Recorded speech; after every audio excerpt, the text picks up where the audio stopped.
Well, we've made our way to Van Duzer Winery in Dallas, Oregon. And joining me now is Norbert Fiebig, the Vineyard Manager. Norbert, thank you for joining me. Welcome. Well, you have certainly a magnificent location here for this winery. Can you tell me a little bit about how this location was selected? Certainly. We are located due east of the Van Duzer corridor. That's right out here, and that's a corridor that goes through the coastal mountains straight to the coast on Highway 22. Okay. And this specific site is very unique that in the spring and in the fall, when weather systems come in, you can stand here and literally watch the clouds come in, and half of them go to the north, to McMinnville and Amity, and half of them go due south to Dallas and Corvallis. So you and we are in the sunshine. So you miss a lot of the rain. Yes. What's that do for you here? Keeps us nice and dry, and hopefully a good crop and a healthy crop will stay on the vines. Okay, and now being in this corridor, you also get some winds that come up through here. Yes, in the summertime especially, anytime between 10 and 3 o'clock, depending on how hot it gets, we get a tremendous cool down effect by the heat rising and sucking in the cold air from the ocean, and it cools us down about 10-15 degrees in about half an hour. Okay, now another thing I understand about temperature is that it's good to have in the fall when your grapes are developing, it's nice to have a little bit warmer temperatures in the evening. Yes, it's not so much in the evening, but in the morning hours. In the morning? Okay. So we cool down in the evening first, but we also stay warmer during the night. Okay. Unlike the outlying areas where they get much more fog and the cold air settles down, and with the wind we get much less fog in the fall. Okay. Now, a lot of times we see wineries are situated like this one on a slope, on a hillside. Can you tell me why that is? A couple of reasons. Number one is air drainage in the spring for frost danger.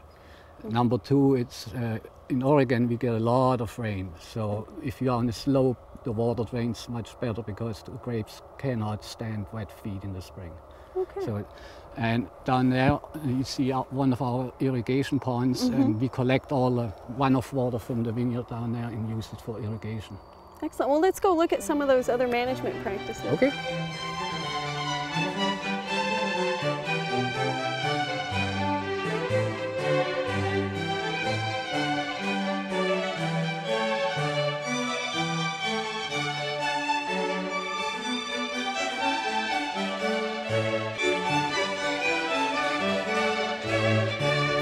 You mentioned that you collect rainwater for your irrigation. Can you tell me a little bit more about your irrigation system?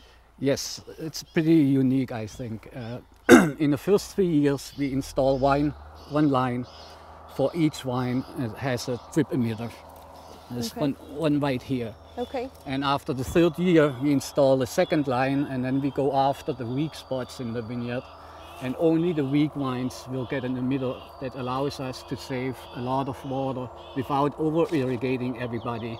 So just the weak areas are getting water. Okay, and how do you identify those weak areas in the vineyard? We do annual flyovers and make infrared pictures. Okay, and is this a satellite? No, that's by airplane. This is by airplane, infrared. Okay. We started out up here, and we are now down here in the middle. Okay.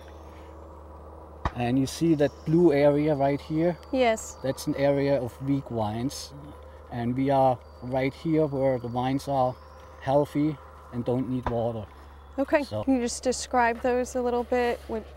They are more yellow in color. They don't have a full canopy on them. They cover about half the crop load. So they are just weak at this point. And I noticed underneath those you're spreading manure. It's compost. To help next year to conserve with water. Okay. Now, does this map also help you identify fertilization needs as well? Yes, we go out and then make comparisons between the weak areas and the so-called normal areas, and then we look at all the chemistries and then decide what chemistries we need to supplement, and we use leaf fertilization for doing that. Okay, and that keeps the fertilizers out of your Yep. groundwater. Exactly. Excellent.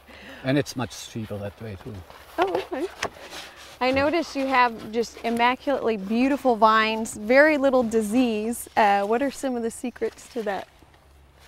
We are looking right now at west side, so you will notice there are much more leaves on this side compared to the east side over here. Okay. We leaf pull very extensively right after bloom to open up the system. So you remove these lower leaves? Yeah. Oh, okay. And that allows the morning sun to dry things off and the fungus spray to hit the grapes better. One of the biggest problems are diseases, yeah. mildews. Mildew. Okay, Mildew. and that air circulation helps Yep. dry it out and improve that. Excellent. I noticed also your vines are very tall compared to some I've seen. Yes, with 9-foot rows we can do that without shadowing the afternoon sun. As you can see, they are still in full sun right now. Absolutely. And if you look at the ground, you see all those sunspots, and that tells you that the canopy is not too thick. Okay, so the open canopy just helps with the air movement, and keeping it thin. What are some of the most important aspects of your part of this process in producing a fine wine? Trying to achieve as much balance in the vineyard as I can. Okay. Get the weak spots taken care of, and on the other hand we have some spots where we have some excess vigor, so they don't get any water, they don't get any fertilizer. In some extent we leave the cover crop in on both sides. As you can see here, there's one row in cover crop and one row open cultivation, Okay. and that will change year to year depending on how much water we get in the And summer. that helps to build the soils up. Yep. Okay. Well, Norbert, thank you for sharing these cultural practices with us. And we're going to go now and join Jim and look at the wine producing side of Van Duzer. Thank you.